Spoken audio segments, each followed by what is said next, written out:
Assalamualaikum warahmatullahi wabarakatuh. Kami dari kelompok 11 yang beranggotakan saya Niken Rizka Aulia Ziba, Anggi Febrianti, dan Farhan Novendra akan menjelaskan mengenai studi kasus audit kepatuhan dari PT ABC. Sebelum masuk pada kasusnya, saya akan menjelaskan terlebih dahulu apa itu PT ABC. PT ABC merupakan salah satu perusahaan manufaktur yang memproduksi es krim. PT ABC sendiri berdiri pada tahun 2015 di Bekasi. Selanjutnya, saya akan menjelaskan mengenai kasus yang ada pada PT ABC. Kasus yang pertama yaitu penurunan upah. Pada tahun 2014 sampai 2016, PT ABC menjalankan bisnis dengan klasifikasi baku lapangan usaha Indonesia atau KBLI 1520 atau makanan terbuat dari susu. Akan tetapi pada tahun 2017, KBLI tersebut diubah menjadi KBLI es krim, sehingga membuat nilai upah buruh mengalami penurunan dari upah sektor 2 menjadi upah minimum kabupaten atau UMK. Mengacu pada upah minimum tahun 2019, maka buruh kehilangan upah sekitar 280.000. Sejak tahun 2018, para buruh memperjuangkan tambahan upah, tetapi perusahaan hanya menaikkan upah sebesar 5.000 setiap tahunnya. Namun, dalam perkembangan perundingan, perusahaan memberikan nilai yang besar pada kategori golongan, yaitu sebesar 30.000 dikali dengan jumlah golongan.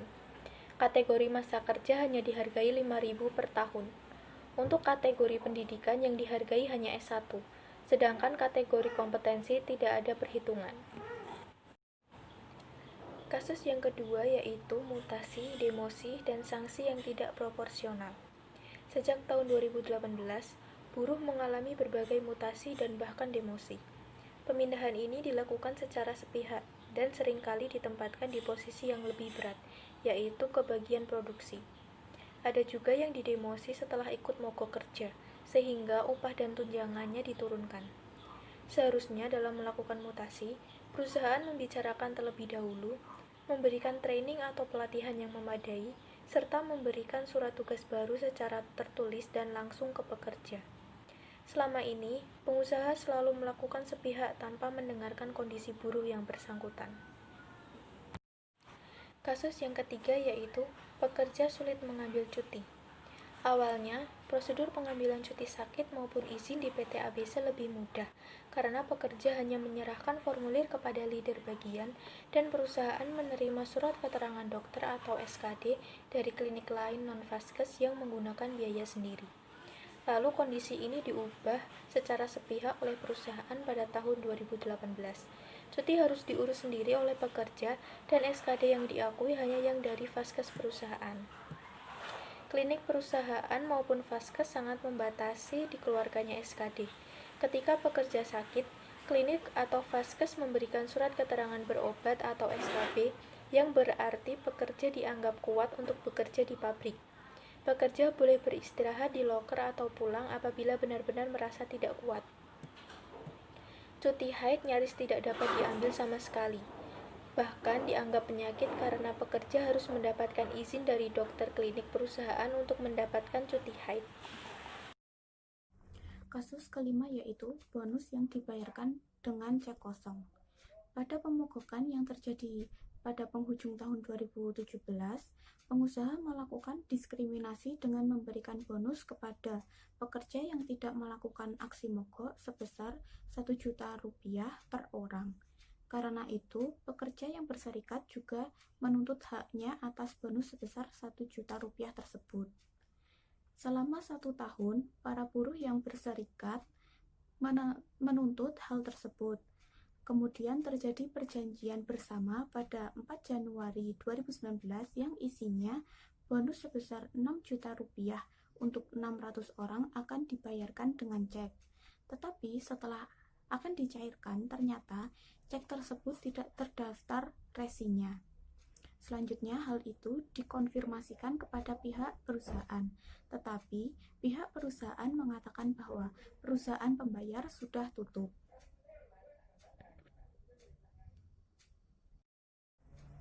6 buruh kontrak.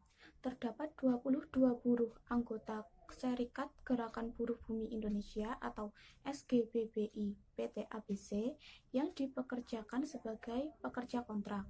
Tetapi hal tersebut dinilai bertentangan dengan Pasal 59 Undang-Undang Nomor 13 Tahun 2003 tentang Ketenagakerjaan dan Kemenakertrans Nomor 100 Tahun 2004 karena buruh kontrak dipekerjakan di bagian produksi yang bersifat tetap bersama dengan karyawan tetap lainnya. 7. Nasib buruh outsourcing.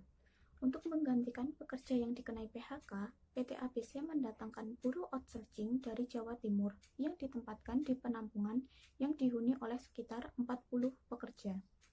Buruh outsourcing dipekerjakan di bagian produksi utama. Hal ini bertentangan dengan ketentuan Undang-Undang Ketenagakerjaan Pasal 65 dan 66 yang menjelaskan bahwa penggunaan pekerja alih daya atau outsourcing hanya diperbolehkan di bagian penunjang. Ya, sebelumnya saya berterima kasih kepada saudari Anggi dan Niken yang terlebih dahulu sudah menjelaskan kasus tersebut. Selanjutnya saya akan menjelaskan tentang keterkaitan dan kesimpulan yang dapat diambil. Di sini saya akan menjelaskan di mana PT Alpen Food Industry atau PT AICE tidak memenuhi Good Corporate Governance atau GCG dengan baik, di mana di dalam GCG tersebut terdapat prinsip-prinsip yang harus ditaati. 1. Prinsip responsibility, di mana perusahaan harus memastikan pengelolaan perusahaan dengan mematuhi peraturan perundang-undangan serta ketentuan yang berlaku. Akan tetapi, perusahaan tidak mematuhi peraturan perundang-undangan dengan baik.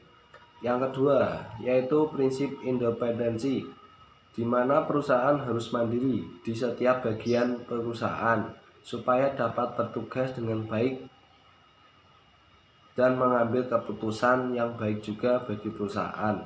Tetapi kenyataannya tidak begitu. Yang ketiga, yaitu prinsip fairness, di mana perusahaan harus memberikan perlakuan yang sama kepada semua bagian perusahaan. Kenyataannya perusahaan tidak memperhatikan hak-hak para pekerja.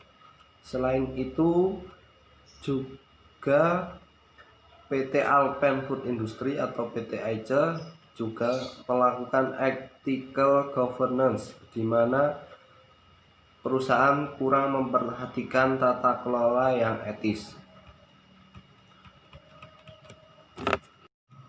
Walaupun PT Alpen Food Industry atau PT AICE memiliki prestasi sejak 2016, akan tetapi karena ketidakpatuhan terhadap regulasi dan aturan mengakibatkan banyak protes oleh karyawannya sendiri.